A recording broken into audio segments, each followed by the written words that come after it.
please welcome our co-curator and tonight's moderator, Wajahat Ali.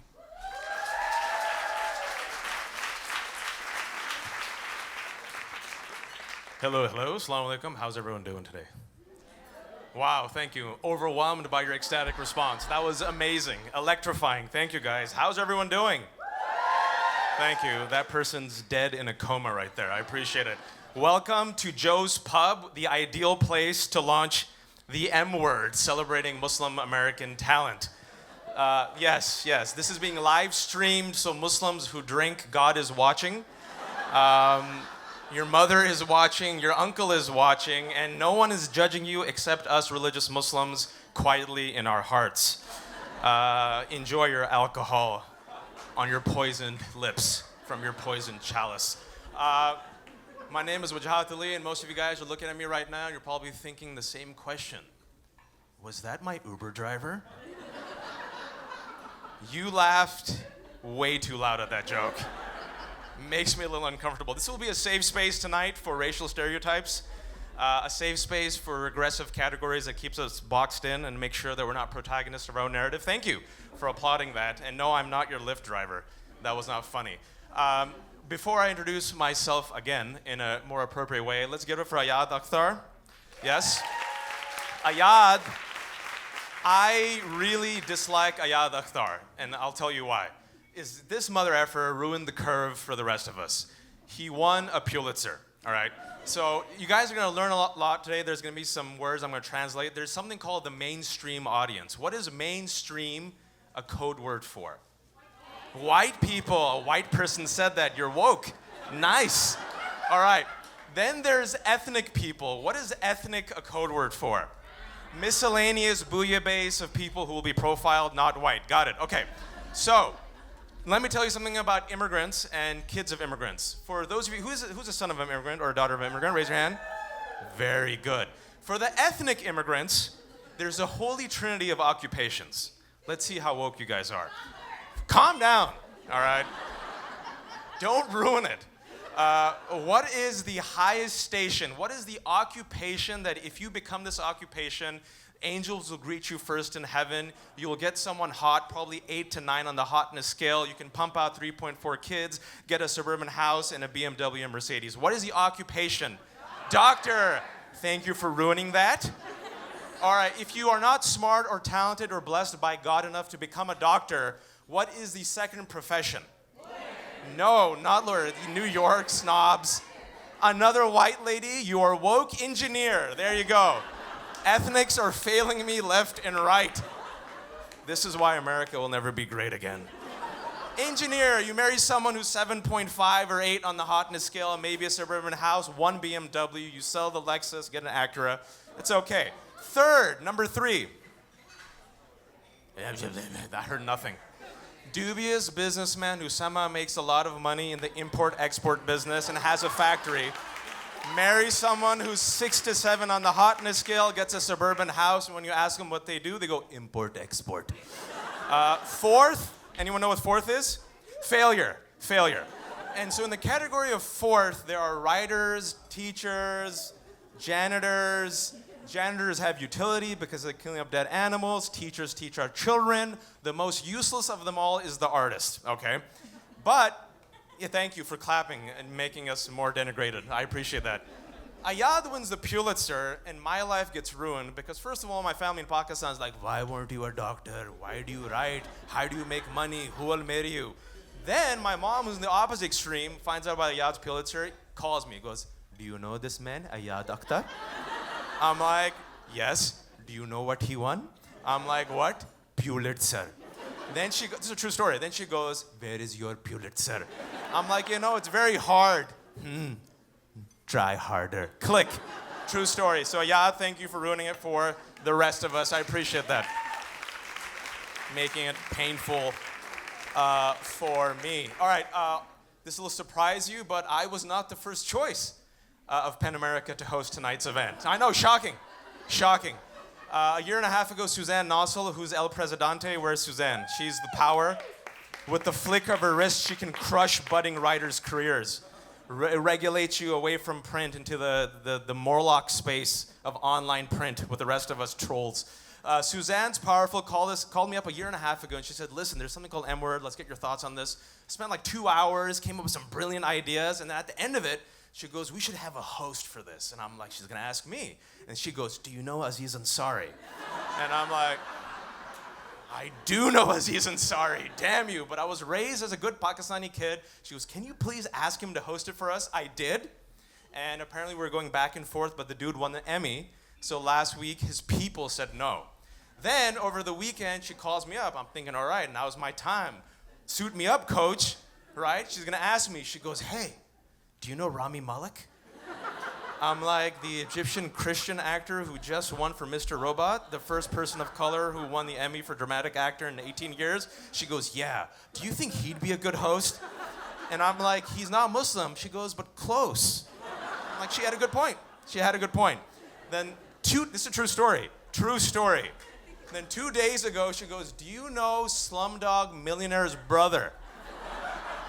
Not Slumdog Millionaire, who, by the way, is a human being with the name Dev Patel, but his brother, that guy, who, remember him before he shot up and killed everyone? He laid in a bath of like money, but then he had to pray because Islam and movies. Remember that guy? She goes, do you know him? I did know him. Asked him, he couldn't get a visa. So, after all said no, I am your fourth choice. Desperate Hail Mary pass host for the M-word. Thank you. I will take all pity applause. Is it too soon to talk about Chelsea? Too soon? No. Anyone here from Chelsea? All right. How you guys doing? Yeah, okay. Everyone in New York was doing good. I'm from Virginia, originally from California. The rest of the world freaking the F out. I told people New Yorkers are resilient. They're fine. They're swiping right on Tinder right now. No one cares. It's all good.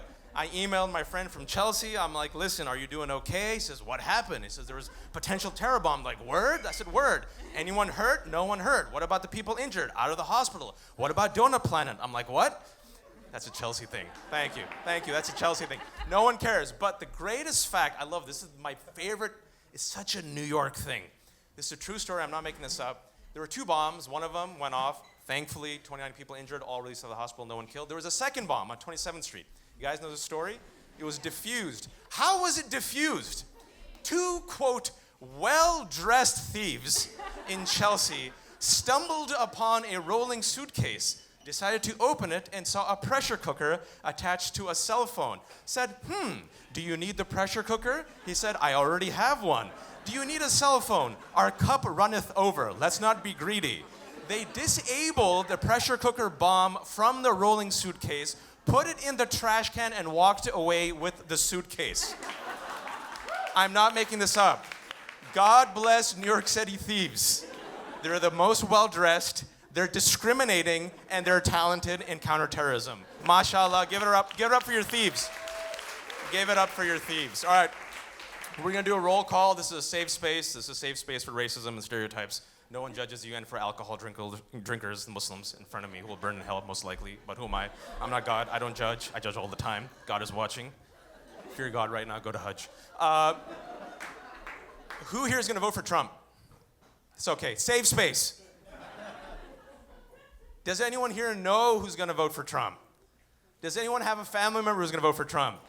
Yes, that was a lot of yeses. Okay, so when Trump puts me in a camp, thanks to you and your votes, 2 things. Number 1, visit us and give us halal meat. And number 2, let's make a motion for Wi-Fi. Because I really want to find... Thank you for applauding that dark humor where I'm going to reside in probably 2 years. I appreciate that. Who here makes a commitment to visit their token Muslim friend in the camps? I need to see all mainstream hands. I'm looking at the white people here who are not raising their hands. Trump supporters. Thank you. But let's do a roll call because we're in New York City. We got to do this. Give me some noise if you're from Staten Island. Wow. I'm sorry. That guy stood up. Well done. There are other people from Staten Island. What I found out, anyone who's from Staten Island is like the kid who was fat when they were growing up. I was fat when I was growing up. You can say, thank you, trauma, husky pants. But like when you're on stage, he goes, anyone else fat? Like they never raise their hand, and then after the event, out of shame and guilt, they come in like a hush voice. I was fat, and I live in Staten Island. Thank you, sir, for being the proud representative of people who live in Staten Island. This gentleman right here, no shame. All right. Thank you, thank you. Who here is from the Bronx? Wow. It gets better. It gets better. Thank you for coming. They're all at the same table. Have you guys noticed? They all relegated them to the corner. It's okay, elitists. Who here is from Queens? All right, calm down. Just calm down. I want to say from all people from Queens, on behalf of 1.3 billion South Asian people, as the cultural ambassador of all the subcontinent, thank you for Jackson Heights. Thank you for giving us a home away from home, a place where we can have lentil on our shirt, eat with our hands, and not be embarrassed. Thank you for giving us a place where everyone knows our name and is probably related to us. Thank you, people from Queens. Who is from Manhattan? Who is originally from Manhattan? All right. All I'm going to say is, inshallah, God willing, you will have a spacious bathroom where you can urinate with calm and ease. I'm in a hotel right now. I have to put my foot over the tub to take a piss. And then my friends in Manhattan who've been here, who are moving on up in the world, gentrified, they think it's like a compliment when they say, hey, man, I'm moving to a place. The sink is in the bathroom. I'm like, the sink is supposed to be in the bathroom. So thank you for Manhattan. And finally, who's here from Brooklyn? I hope you can afford it in 2 years. The man is from the Brooklyn mainstream. Thank you so much. All right, so are you guys excited for tonight? Great. I'm gonna introduce all of the panelists. Phoebe Robinson, Hassan Minaj, Nagin Farsa, the Mo Amr. Give them a round of applause.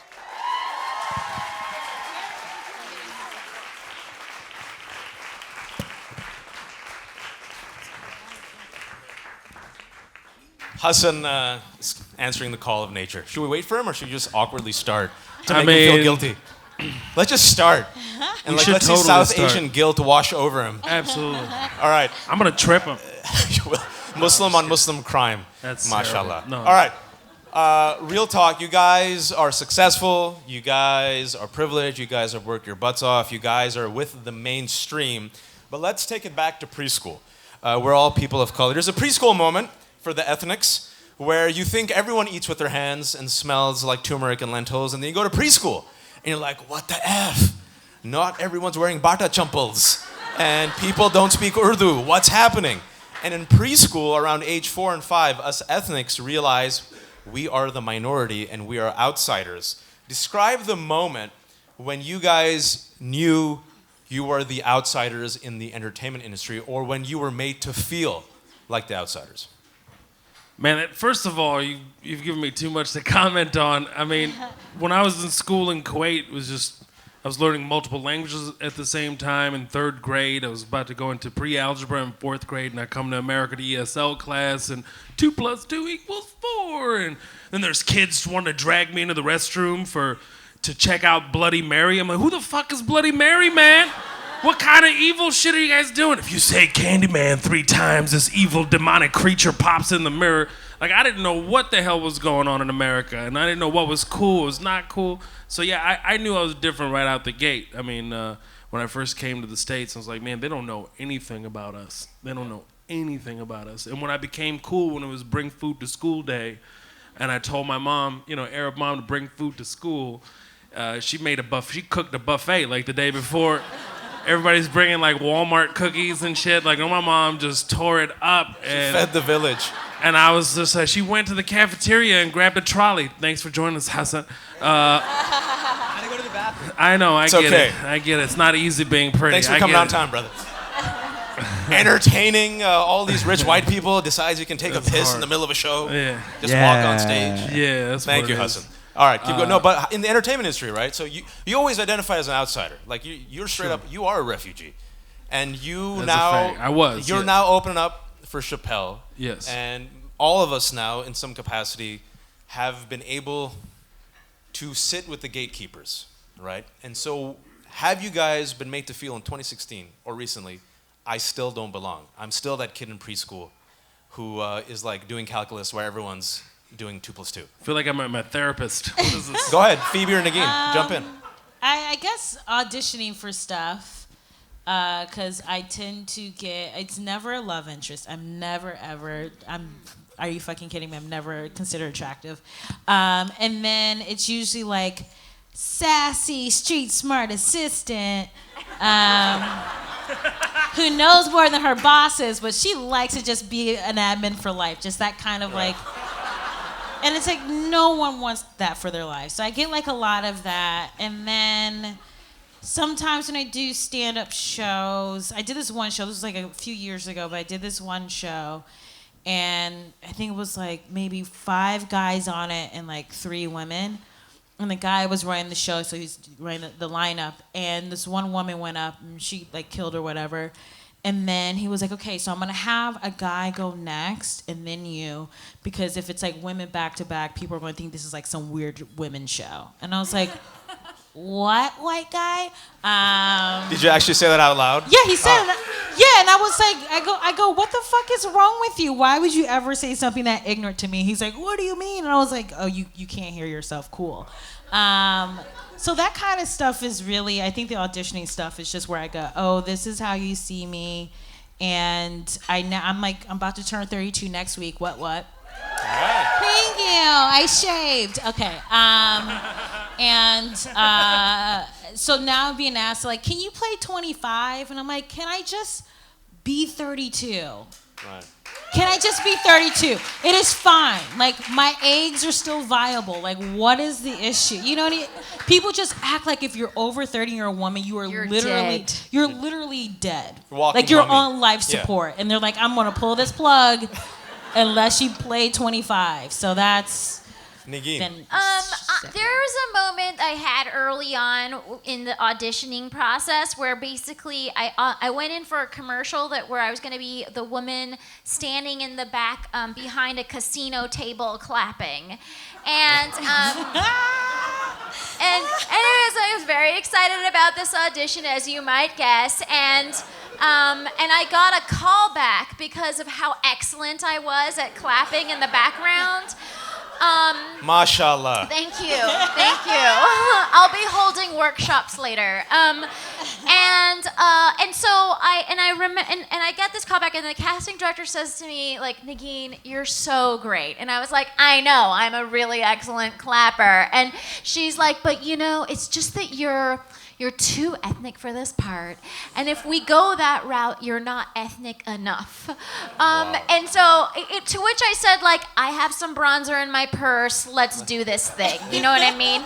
I will come out in brown face. But, like, here, because in their mind, if they want someone who's ethnic, they have to be much darker, or like you have to be white. You can't be like it's very hard. You can't be caramel mocha. It's like too confusing. You have to be it's very hard to be like ethnically ambiguous in this business or whatever. And so it's just hard to be ethnic, period, in this business. And the other thing is that, like, you know, a lot of times people will be like, oh, you know, you could pass for Greek or something, which is like maybe more acceptable. But My Greek Wedding 3 starring Nagin. Yeah. Right.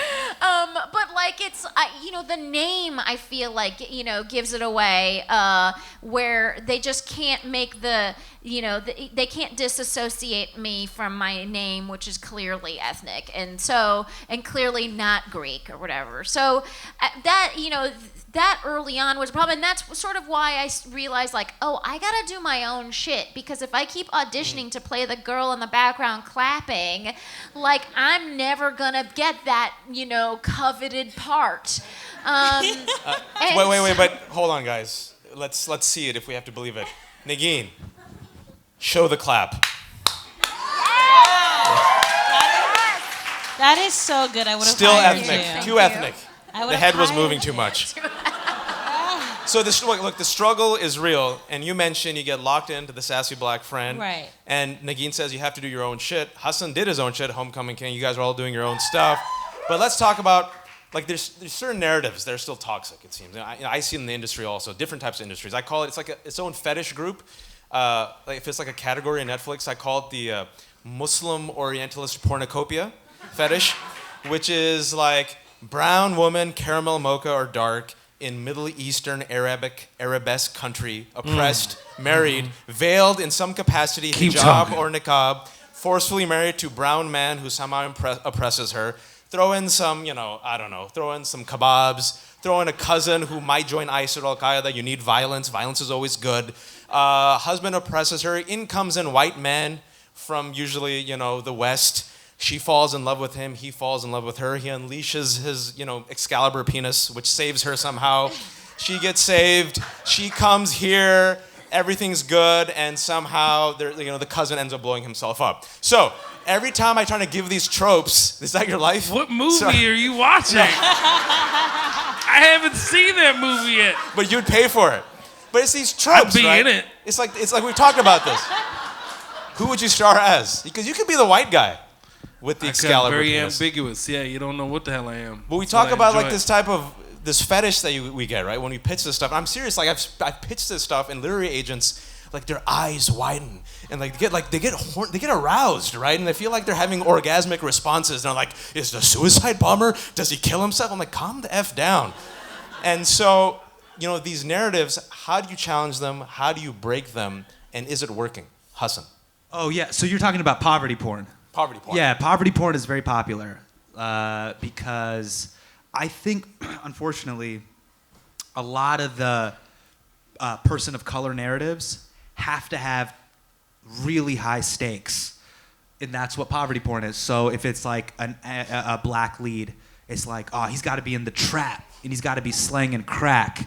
And then you're like, oh, yeah. Like there can't be a black version of Girls. But I think Issa Rae's breaking that. I think slowly the only way to new shows coming out on HBO. Yeah, the only way to sort of break that narrative is to write it ourselves. I think. You think? I think. But do you think it's still working? Because it's 2016, and you're still getting cast, or people are still trying to cast you as sassy black friend who comes in and like brings down the house, and gives Steve Martin his Right. funk injection. Well, as I Queen think Latifah. part of that happens because of racism, but there's always I act, but I'm not a working actor where that's like my main job. So I could be much more selective about what I go out for. And there are a lot of times my agents they won't send me like the super trifling stuff, but they'll send me like some things. I'm like, I can't do it. I'm a feminist. I can't do this trash. And like they're like, all right, that's fine. Because I don't depend on, like, I have podcasts, I do stand-up, I write. So there's a lot of other avenues where I'm getting my money. So I can be more selective. And, like, I did the Jill Soloway pilot, I Love Dick, with Kevin Bacon, which was, like, have you guys seen it? It's, like, so good. Like, I should not even be in it. Jill Soloway just won for Transparent. Yeah, over she the just won for weekend, right? Transparent. She's a literal genius. But it was really nice because it's me, there's an Indian guy, there's a Latina in it, and it's not about like, oh, these are token hires. Like, we are just everyday people in this world, but that's a very rare situation. So when I got asked to audition for that, I was so excited. But that's, But let me push back on this, because you admitted that you have the privilege of other paychecks, right? You can diversify your portfolio. There's a lot of people in the stand-up game, in the writing game, in the acting game, who are like, man, I'm struggling and I'm Right. starving. So what's the balance? Because a lot of people say strategy, man, just take that writing job and do Muslim porn, and then you'll get your foot in the door, and then you'll be an influencer, and then you can shift the scales, versus I'm going to put my foot down and say I'm not doing that. Well, I mean, I think it all depends on the person. I don't judge anyone for, I got asked to do like a bunch of McDonald's like audition chicken nuggets, and I went in for that. Everyone loves chicken nuggets. Yeah, There's everyone, no shame. but I had to be like, girl. I was like, what? 6 for 12? Like, it was just like. That was Mo backstage, by the way. I'm down. Get that McDonald's money. So I don't begrudge anyone for doing that, but I know that makes them not feel great. Right. That's how they have to get their money. But it's like, if you want to be a working actor and really have that be your craft and your living, then how else are you going to, outside of creating like your own web series and all other stuff? And that's expensive. That's Right. really, and people don't. There's a whole class element where there's like a lot of people who have web series that are done well, and a lot of times these are people who like, their parents are supplementing them living in New York, and so it's like, yeah, they could just chill and do a web series and like get, work off of that. But for a lot of people, they can't do that. So I understand if you have to take a role that is beneath you. I'm not angry at you about it. It's a shitty system.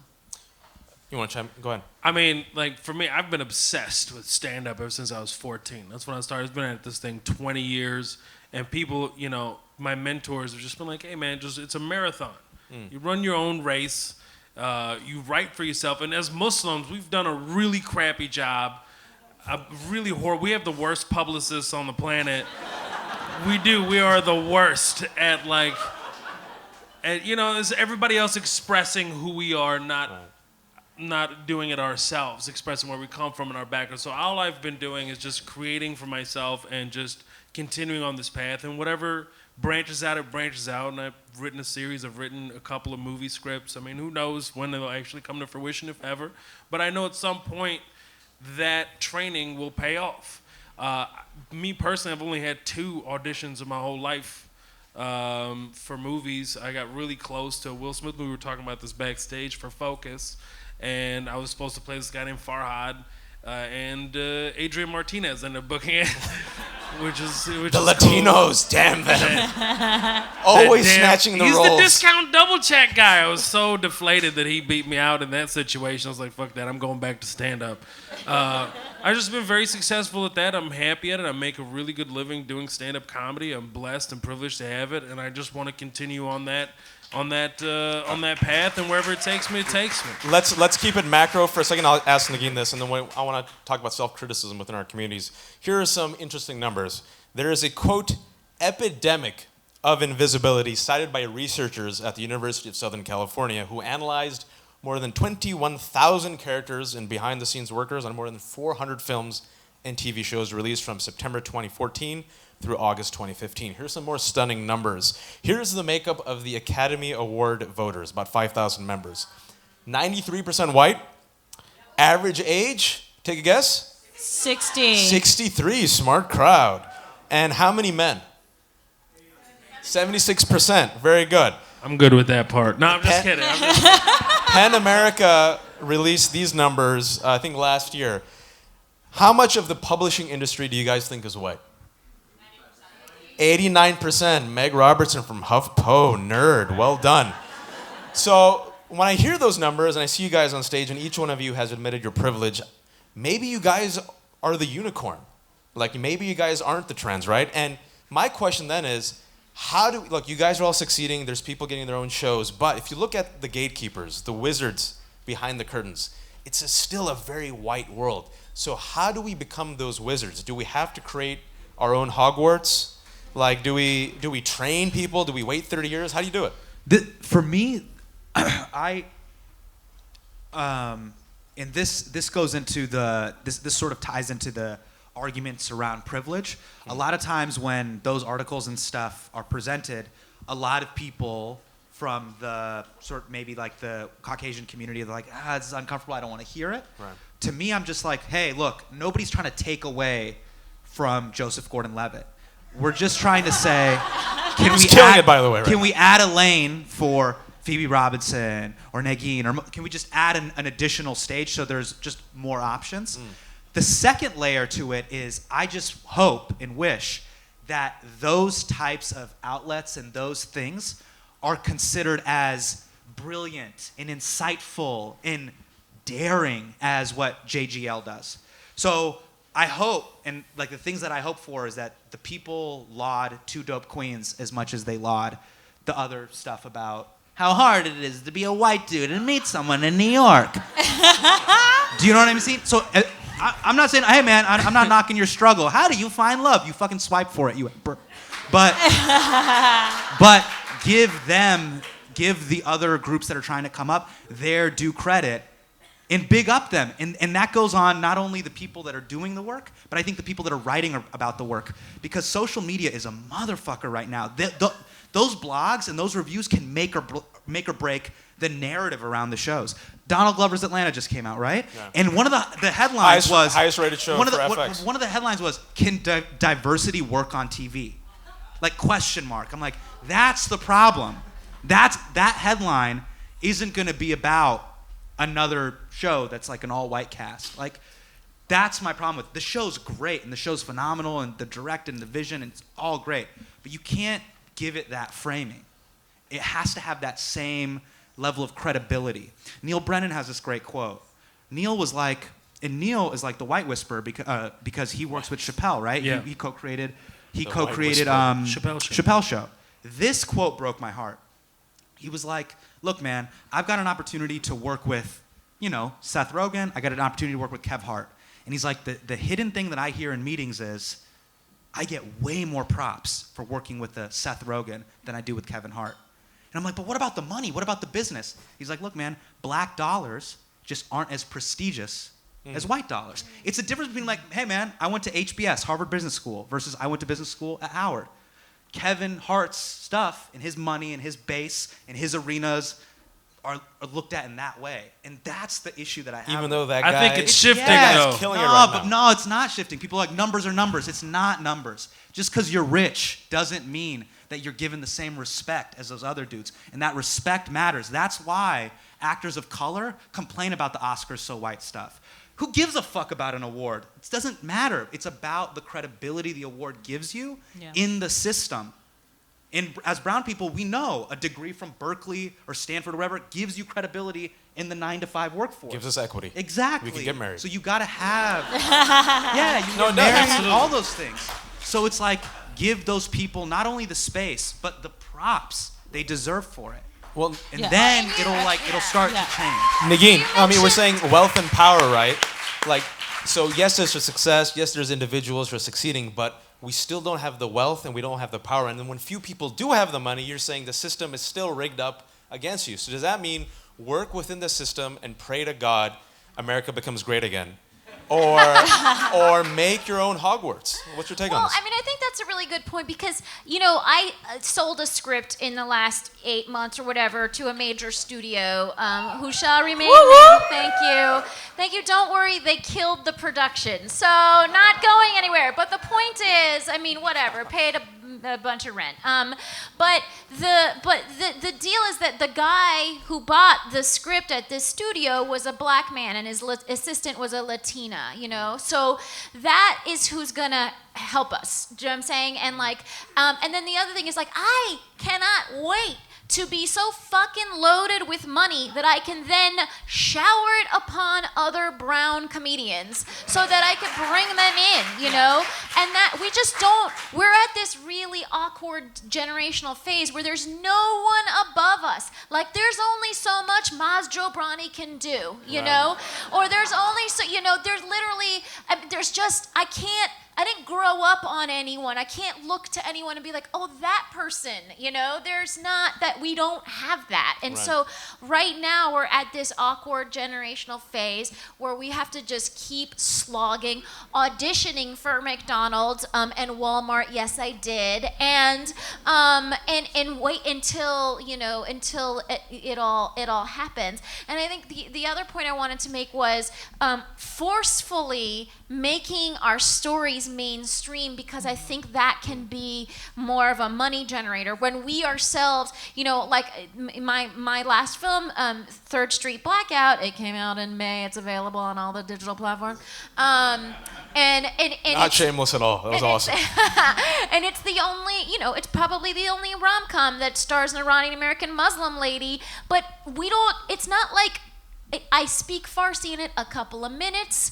I mentioned that I'm Muslim once. It's not about that at all. It's just a fucking romantic comedy, And so I feel Lots of kubide. Lots of poop. But I feel That like one person's super into that. Save love space. scat. Save space. but I feel like that's something that we, where it doesn't have to be about like the high stakes, like crack slinger. It's about something, you could easily picture, whatever. Yeah. No, but okay, so you mentioned something. You guys, I know you guys personally. You just met Phoebe, who's very nice, by the way. Benevolent. You guys want to help, but let's be honest. Let's air some dirty laundry when it comes to the ethnics. And it's not just the ethnics. It's an election season, so everyone's worried about crime. Let's talk about minority on minority crime within the industry. There's something called the Highlander effect, which is a great 1986 movie where a French actor plays a Scotsman and the Scottish actor, Sean Connery, plays a Moroccan. You guys remember this movie? And there's a race of immortals, and basically throughout time they have to go behead the other person. and ingest their powers until there can be only one, right? It's the Highlander theory. So if you're a minority in most of these places, right, I call it the Highlander theory that says, you know what? I'm down for you, I get it, but guess what? Daily Show will only have one brown dude and one Muslim dude named Hassan Minhaj. And they're not going to open it up for another Muslim dude, because then it'll be two Muslims and get too Muslim-y. But that's okay. No, but so... But that you don't need to go there. Then like create your... My thing is, it's like there's so many places where it's like there can only be like one woman or one person. But what happens when you get it from your own community? And the Highlander effect is, in order for me to achieve what Hassan has, it's not about collaboration.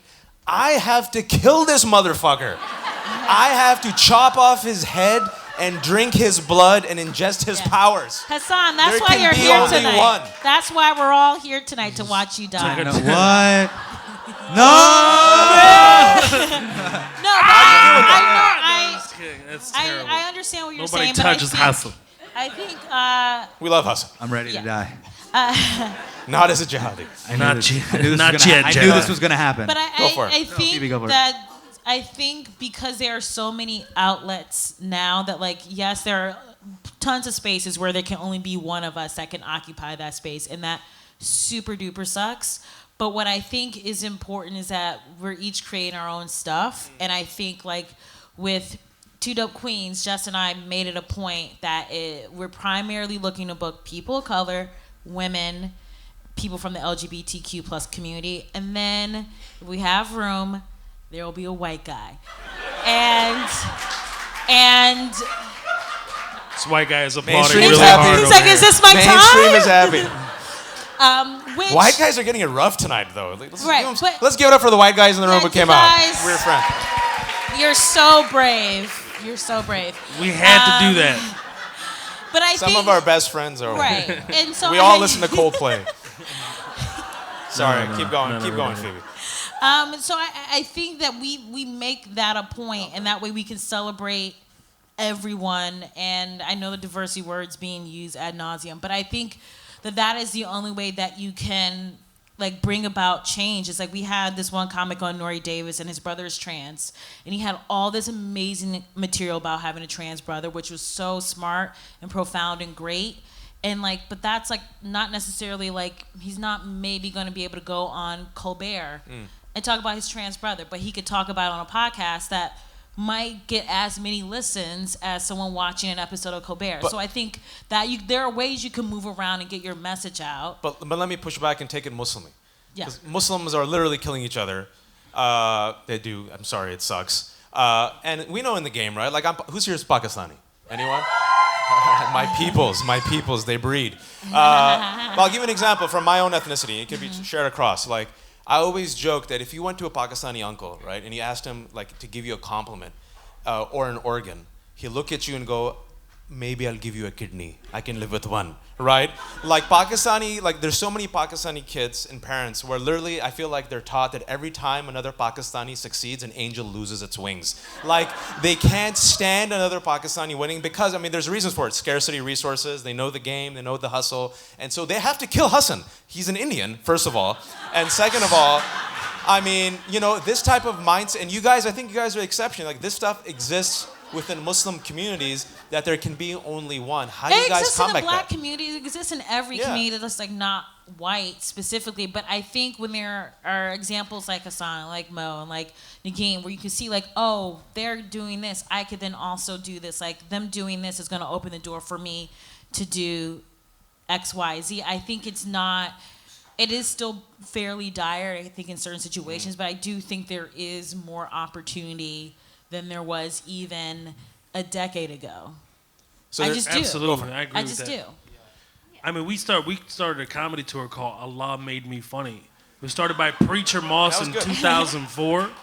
He started by Preacher Moss actually in late 2001. He toured it by himself for a little bit, and then we joined together, and we started touring globally from 2005 to last year. We did 20 cities in the UK. It was like our last hurrah. But man, there's a lot of stand-up comedians all over the planet. Fear of a Brown Planet started because of Allah Made Me Funny.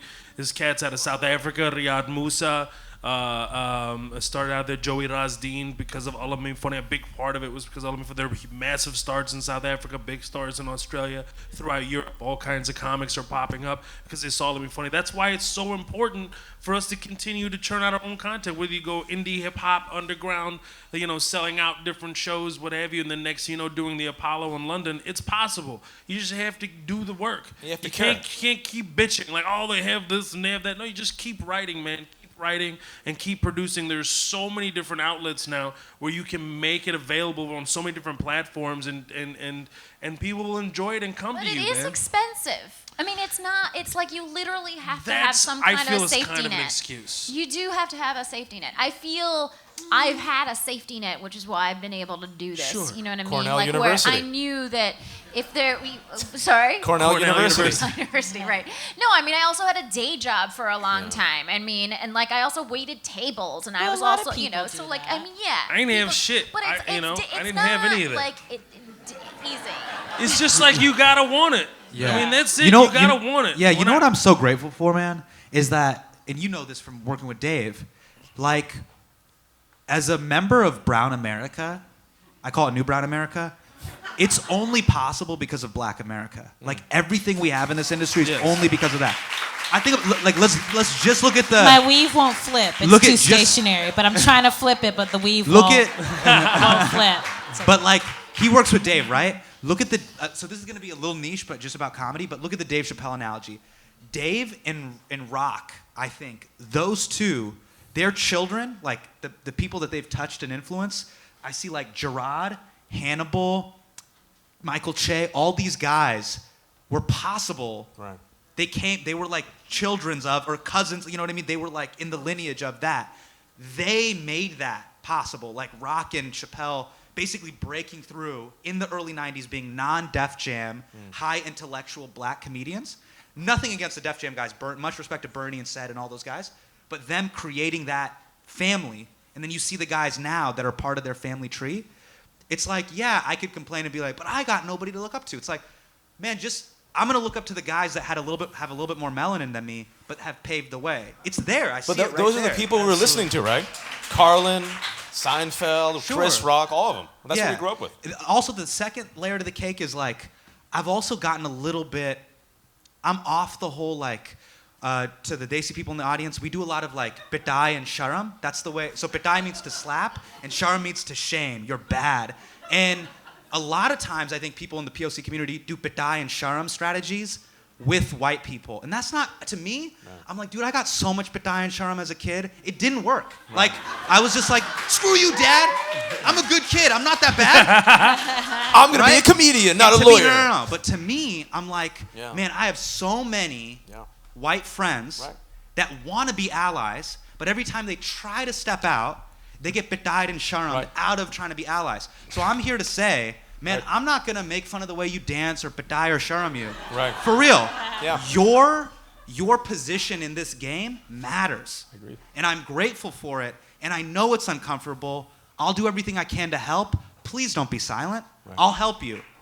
But yeah, because to me, I'm off the whole like, because I see it. I don't get involved in Facebook comments, but I see the comments of being like, man, I'm not a bad guy. Why do I got to be guilted? And Right. then you just shut off. And I'm like, oh yeah, this is when my dad used to like slap me and shame me into trying to do what he wanted me to do. And I'm like, all right, why don't we use like a peaceful plea? Like, let me extend my hand in Olive allyship. branch. Yeah, and you extend your hand in like allyship, and we work on this together. So I want to jump at this because I want to ask you about this because there are a lot First of all, patai is a hilarious sounding Patai is word. such you a have to, funny but you have to go word. like this. Patai. Patai. Patai. That is Sala. such a funny word. I almost want to Sala. linger like Bruce Lee. Patai! अगर तुम comedian बनेंगे एक Patai. पिटाई. All right.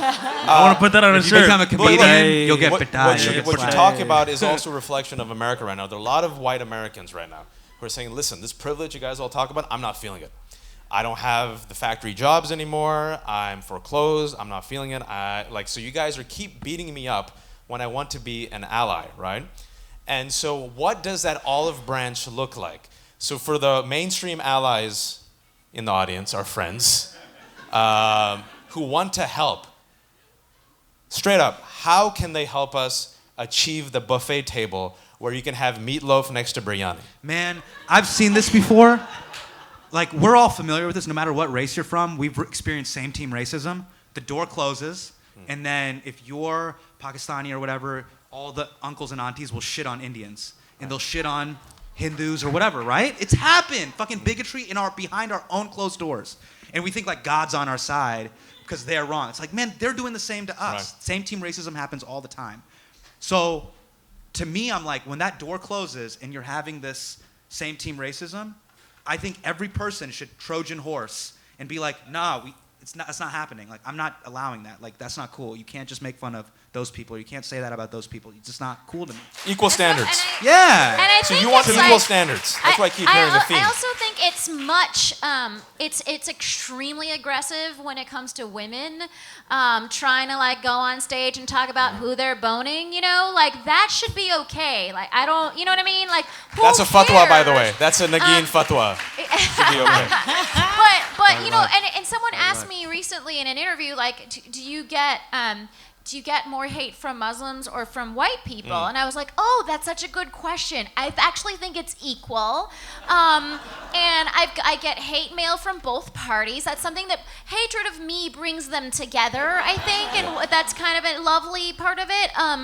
But you know, and I've gotten death threats, and you know, from both parties, and I think that you know, we need to really scale back the hostility against women. It is so, and we're coming from, you know, where I was, you know, we're coming from these countries. I was just in South Africa speaking at the United Nations. Anyways, it's not a big deal. And and there was, and it was like so eye-opening to be among these diplomats from multiple countries and to be sexually harassed multiple times a day.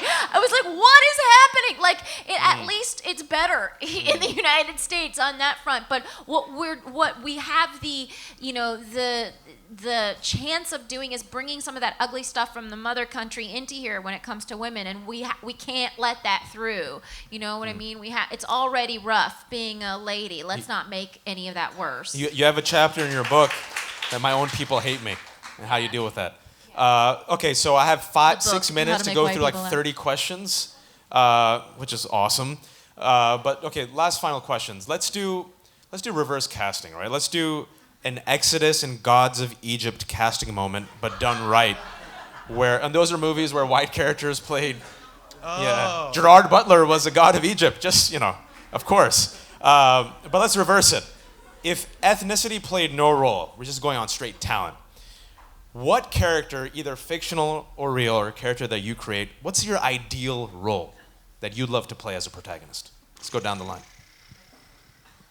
I just want to play I'm trying to sell a TV show right now where I basically play a fictionalized version of myself. But I'm not a comic, so that's like the one difference.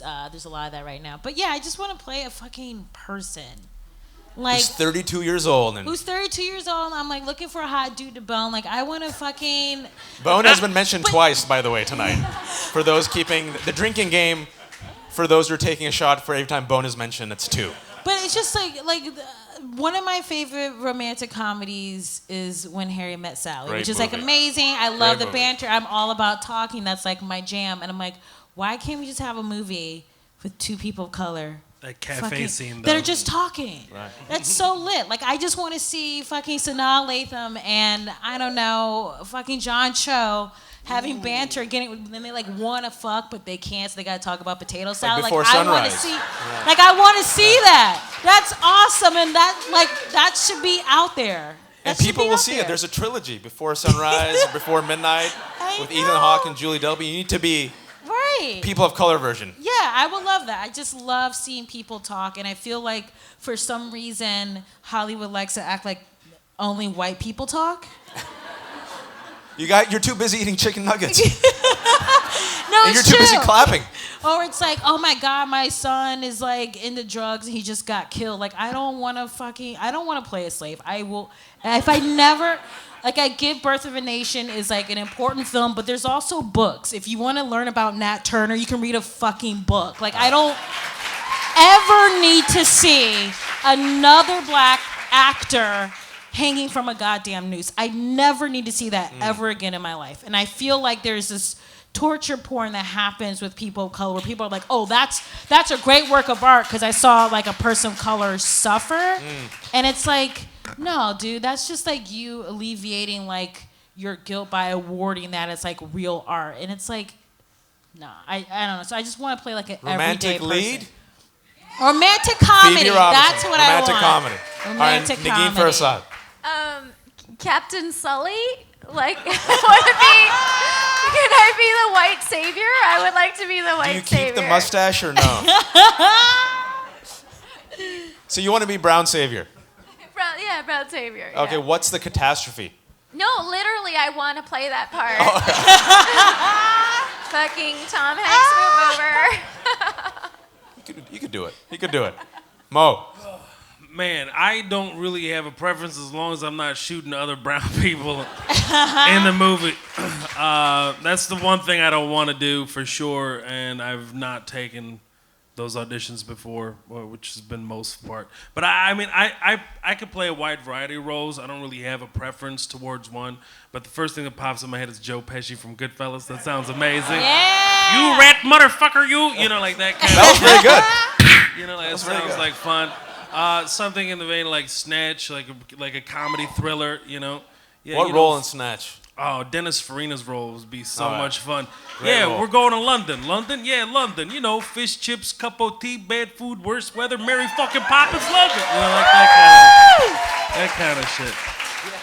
I love that. Since Dennis Farina's out of the game, casting May agents, rest in peace. Mo Amer. Man, that's the kind. I mean, I'd love to play anything that's just like fun and very character based, like really just pop in kind of character in a film. Inshallah. Inshallah. Hassan.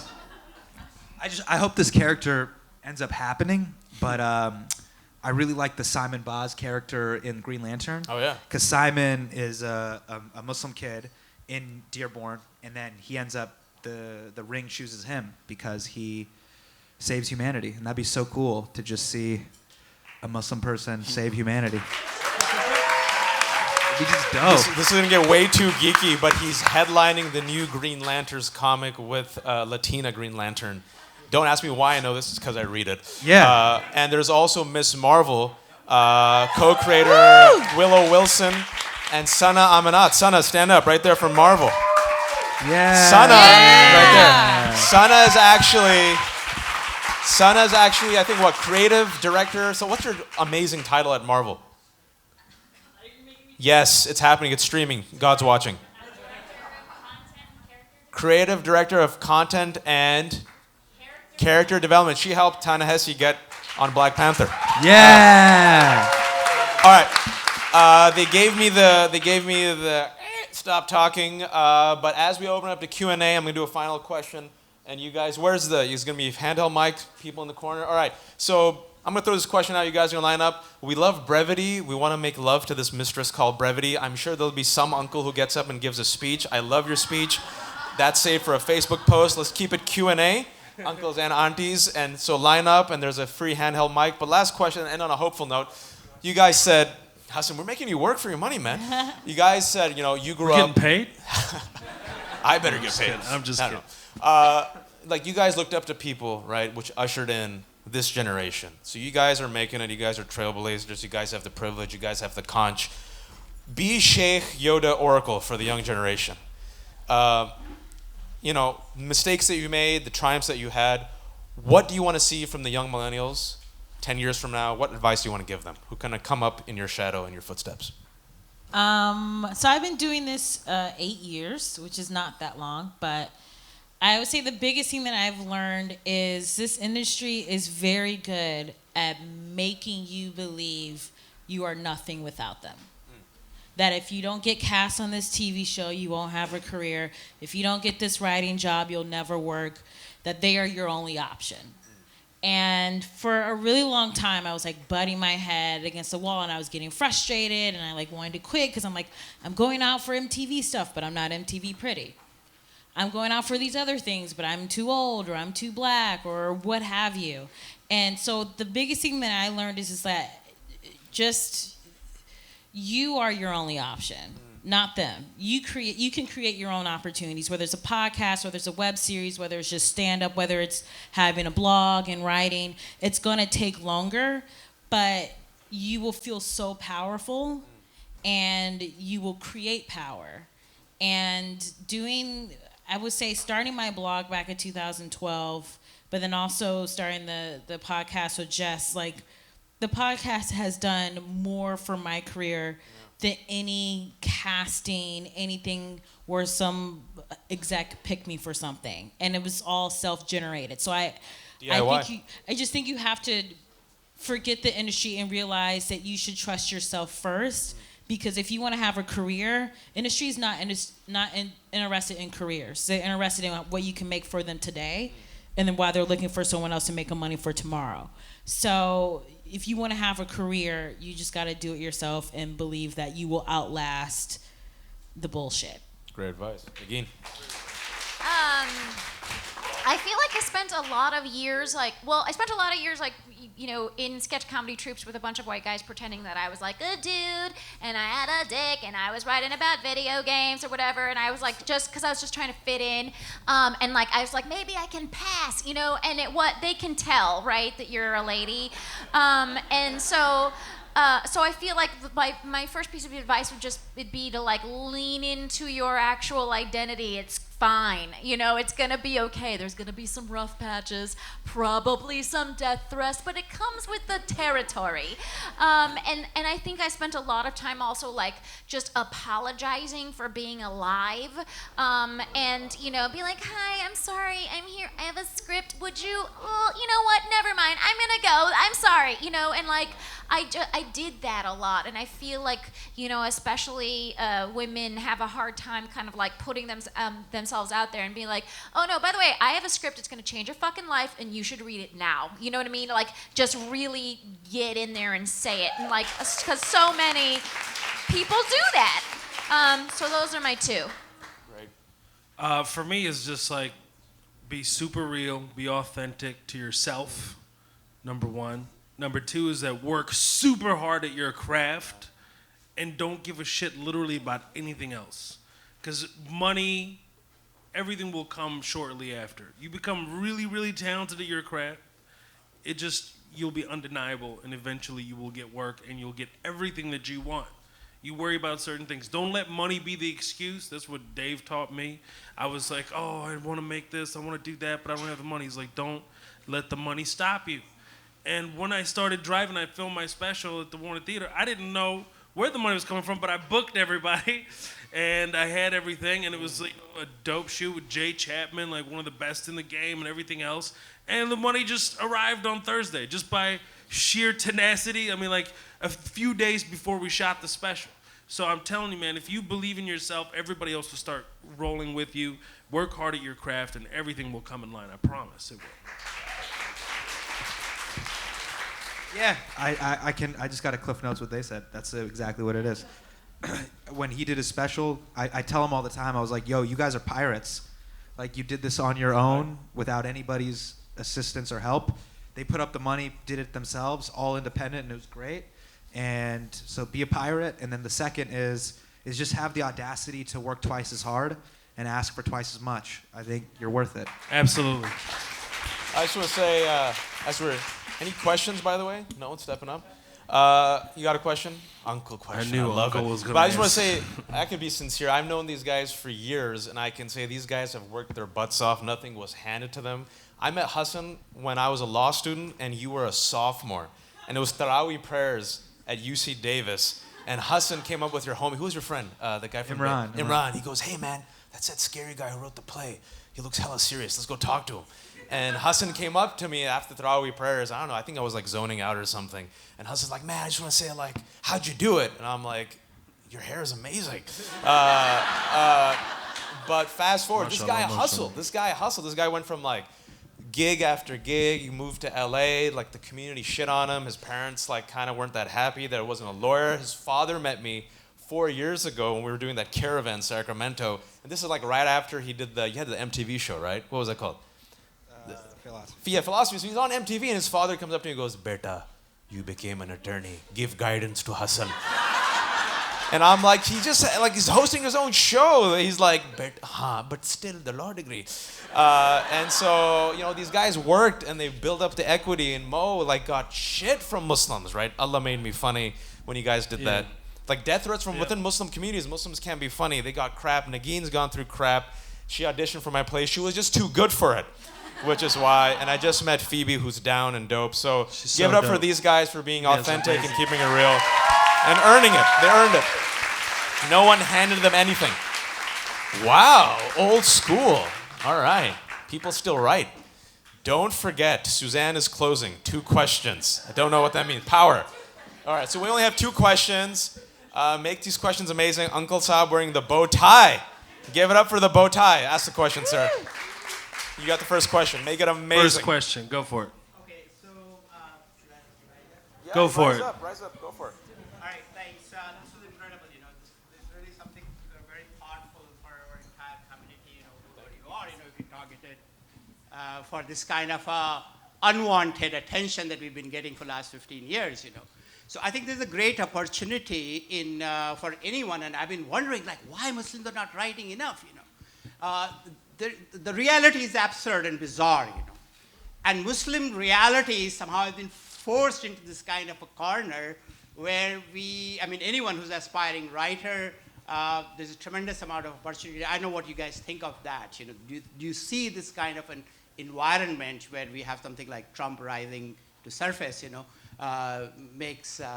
creates also an opportunity for the protagonists. Does the ascension of Trump and the backlash create opportunities for people like us to rise and fill in the vacuum? Okay, I'll just tell you really quick. I did something. I was testing Trump's policies, and I went on the streets of New York with MoveOn.org, and I conducted what I called the bacon test. And I basically asked people, "Are you Muslim?" And they would say no, and then I would say, "Prove it," and they'd have to eat from this cold pile of bacon. And then if they didn't eat the bacon, they would have to sign a Muslim registry, of course. You just gave Trump ideas. And so, well, this is how you implement his policies. Wow. And of course, some people were like, I'm Jewish, and so I actually don't eat bacon. And I'd be like, well, you're Muslim, So Trump has given me a lot of opportunities in testing his policy positions, if we want to be generous and call it that. And you can see that stuff on MoveOn.org. But it's it's endless. We need to be vigilant and always point that out. And comedy's the best way to do it. Anyone want Trump? You guys got it? Good? I mean, how could he not be giving us content? It's Trump. I mean, if he's giving late night television material, obviously people like us will definitely be able to comment on it and do what we need to do with it. So yeah, absolutely. I mean, when we were touring All Let Me Funny in Holland, there's a politician there named Geert Wilders, who, if some of you are familiar with him, the guy was like, I am not against Islam. I'm not against Muslims. My fight is with Islam. I'm like, what the fuck are you talking about, bro? It's the same. So it's just like, yeah, of course, that gives us material, that gives us things to build off of, and ignorance is always exists, man. I mean, always exists. Hopefully the majority knows what it is and everybody's united there. But I mean, there's people that just don't get information and are easy to prey upon, and I've seen it touring the South. I mean, that was where I started as a 14-year-old kid touring the South. That's what I did. I mean, to answer your question, from all sectors, from tech, from literature, theater, there has been opportunity. And what Hassan was saying, there have been allies, people of goodwill from the mainstream and other ethnics who've reached out. I've seen this in the past year, even PEN America, Suzanne and I were talking about this. We were talking about this a year and a half ago, and it's become so much more topical and necessary now. So it is a catastrophe at times. It's a crisis, but it's also an opportunity to step up and tell your story. And I want to echo what Hassan said. Reach out your hand with goodwill across the aisle, and you will see a lot of allies and partners of goodwill who want to make sure that the world doesn't burn in 2017. Final question. Make it amazing. There's a hand up right there. 2 of them over there. There's 2. You guys get to choose. There's 3 now. Hannah with the mic. Oh, no. You get to choose. She's got one right there. She's a dead center. Her friend's helping her with that. I guess this is as far as it could go. So my question is actually for the women, and it's about how do you deal with the... He was I didn't very know that upset was by gonna that. do that. Very subtly upset by that question. I just thought you guys were too comfortable. Go for it. Go for it. How do you deal with the intersectionality of race and gender? So I'm a Pakistani woman, and how do you deal with the fact that being a female brown doctor is very different from being a male brown doctor? And those things are valued extremely differently. So how do you address the gender discrimination within your identity group without playing into white savior complex that's sometimes often based on these tropes about gender discrimination in brown, Muslim, and not Muslim identity groups? Very easy thesis question to answer. I was like, oh shit. Cornell let me take University. notes. Let's use that Ivy League education right now. I need a blue book to answer that. Holy fuck balls. I did not go to Ivy League. I went to Pratt Institute. Okay, so oh, you did, cool, awesome. So look, stand up is 98.7% straight cis white dudes, and someone's like, "Yep, I did the numbers on that. That's correct." And a lot of those dudes are trash, and just straight up, like a lot of, this is the reason why I say this is I've talked about this with many female comedians, and just straight up across the board, we will go into a green room and it'll be mostly dudes, and they will not talk to us, and they will go out and we'll have a good set, and we come back to the green room, and then all of a sudden they want to talk to us. There's the assumption that we don't belong, that we're not good, that we shouldn't be on the show. And so it sucks. It's really hard. There have been days I've cried about it because it fucking sucks. It's like, I don't want to be made to feel like the other, and they are doing that to me regardless. So I think when you're in that situation, you just have to have your support group. Like, I do this thing where I have like Black Girl Brunch, and I'll just get like me and like 10 other Black female comedians. It could be stand-up, sketch writers, improv, actors. And we all just like hang out in a space where we're not made to feel like we don't belong, where we're not made to feel like we're not as funny. We could have, as I've done shows, I've had great sets, and they won't talk to me because I did a good job. But if I did a bad job, you wouldn't talk to me either. So it's one of those things where it's like you can't win, so you just have to find your people that get you and that will ride for you. And those are the people, that everyone else, they'll go by the wayside because you're a doctor? Wait, what's your profession? Yeah, you're gonna be a fucking doctor. The dream. You're gonna be Meredith Grey at the hospital, and these fucking ding-dongs are gonna have to answer to you. I see it all the time. You're gonna be their boss, and they're gonna fucking hate it. I don't care, you're gonna make more money than them, and they're gonna have to eat it. And that's it. That's it. Nagin, you mind if I got permission from Powers to take one more question? Yes. That was great. Phoebe, I gotta give you a high five. Yo, Phoebe's on fire. +1. Retweet that. Hashtag. Straight up flamethrower. Straight up. First and foremost, thank all of you for giving those of us who are looking for someone to be inspired by. Seriously, thank you. Oh, very sweet. Because it's true, we don't have anybody to look to. We don't. And the few of you who are there are extraordinarily inspiring and hopeful for us. Don't forget Muhammad Ali. Who could ever forget Muhammad Ali? And we've talked about being brown on that stage, and being Muslim, and being female, and being exoticized, and being erased. But we haven't talked about being queer.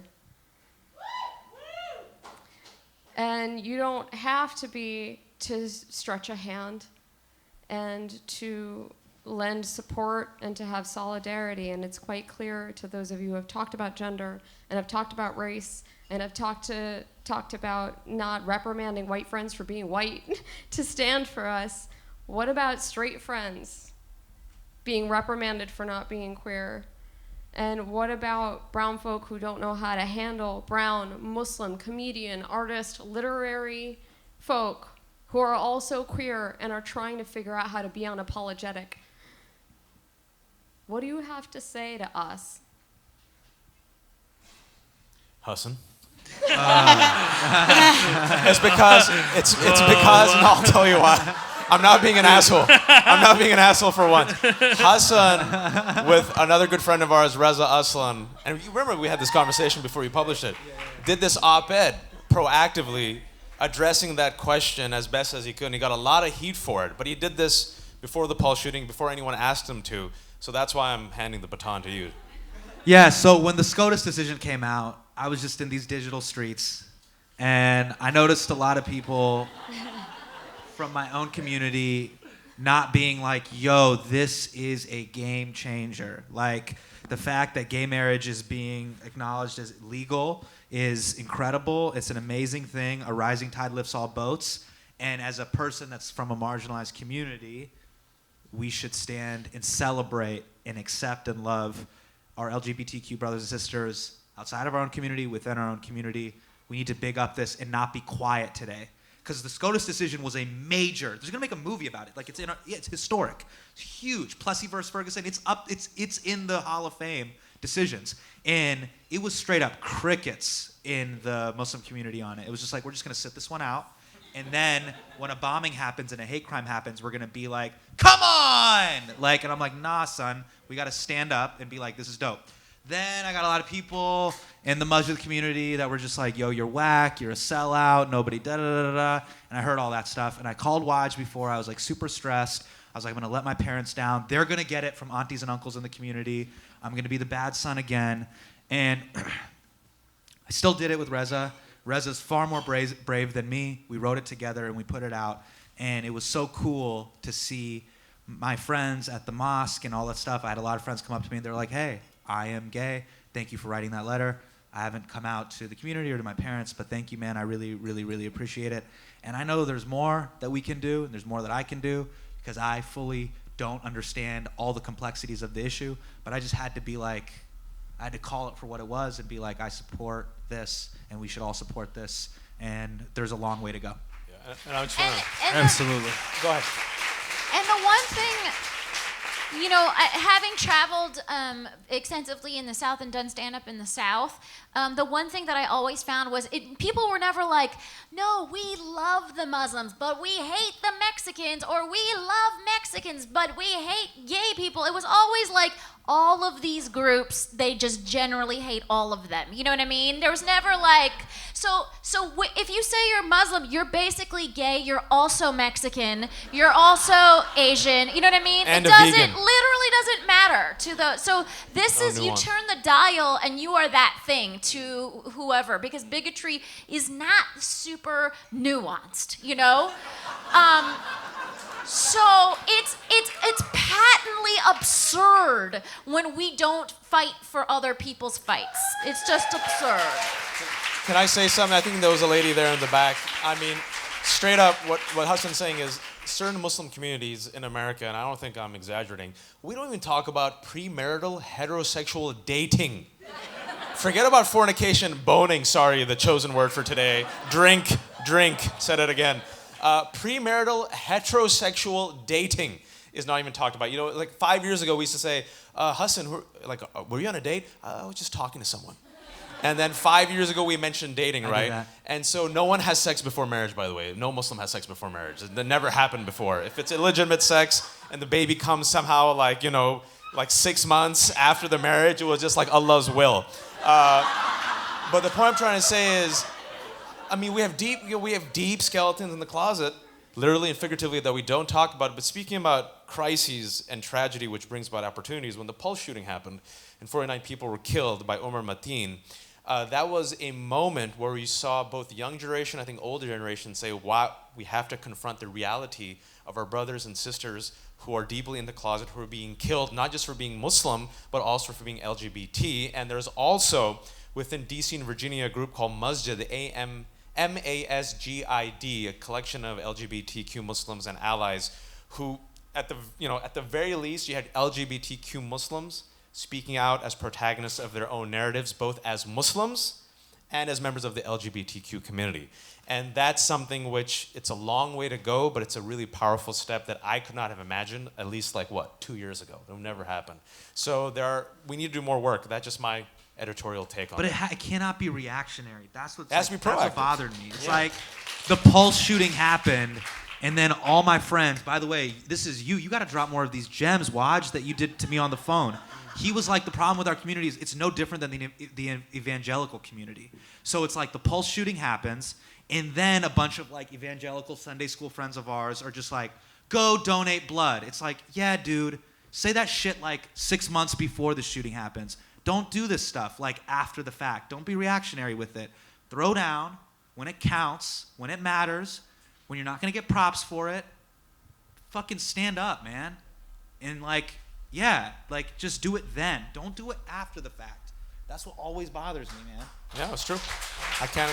Rising tide lifts all boats. If a hate crime happens at a synagogue or whatever, say, God forbid, some crazy brown dude shoots up a synagogue or whatever, do we have to, the day after, be like, we love our Jewish brothers and sisters?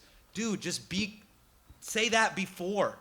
Have it be an intrinsic part of your personal agenda. Eat a bagel with schmear before. Whatever the hack, Right. tag on it is. But it's do that before. You know what I mean? And based upon your Islamic and American values. Yeah. So you're not a hypocrite. You've dropped some gems on your Facebook statuses about this. Yeah. We do what we can. Yeah. Give it up to this squad for coming out. And before we end this and bring up the president, who's going to give the closing remarks, Power, Suzanne Nossel, give it up for the staff, the Joe's Pub staff, and tip them really well. And finally, the final thing I'll say is, Phoebe, are you willing to take the Shahada now? If you are, Muhammad's ready. He will teach you Ashhadu an la ilaha illallah Muhammad Say Rasulullah. ashhadu. Wait, say what? Ashhadu. Ashhadu. La ilaha. What? Just say it. I'm Okay. sorry. I don't want to be so aggressive. I want to learn. No, I know you want to learn, but this is serious. You I'm will literally serious. convert. I can't There's hear. secrets behind these words. Okay, I'm ready. All I know is the Rishta database will open up. You'll get so many Facebook likes, and so many Muslims will be swiping right on your Tinder. So the pool will open up for you. You'll be able to go out to a whole new set of roles that you've never went out for. Yes. I'm just kidding. Terrorist wife. She's about to really convert, man. This is freaking Thanks, me out. everyone. Here's Suzanne. I'm down, man. I'm Suzanne Noss. I'm the executive director of Pan America. I too am not a Muslim yet. On August 28th, I picked up the New York Times in print because I'm that old, and the first article I came across was a story about how people were worried that aid was going to be on 9/11. And then I turned a few pages and there was a story about Muslim Americans who are being blocked from creating a cemetery in Dudley, Massachusetts. And then I turned a few more pages and then there was our announcement and a big picture about the M word. And so that told me that America's not yet going in the direction of Blockbuster. We're going to be okay. Call back. I want to give a very quick round of thank yous to Ibrahim Ahmad, Zia Haider Rahman, Zeba Iqbal, Zeba Rahman, Sada Amanat, and Abir Haq, and to the Muslim protagonist. And I want to tell all of you, I hope you've had a wonderful evening. Your work is not done, even though the show is over. I want you to put aside your Badai and your Shahram and go and share this evening on your Facebook and your Twitter and come to our website, because the message that has been delivered tonight on this stage to this audience, I think needs to be spread much, much more widely. And I hope you all agree with that. I hope you all become part of it and join PEN and help us in this effort. And finally, with that, for Phoebe and Nagin and Mo and Hassan and Wajahat, it was an absolutely extraordinary evening and kickoff to this 6-part series, and we really can't thank you enough. Let's give it up for all of them.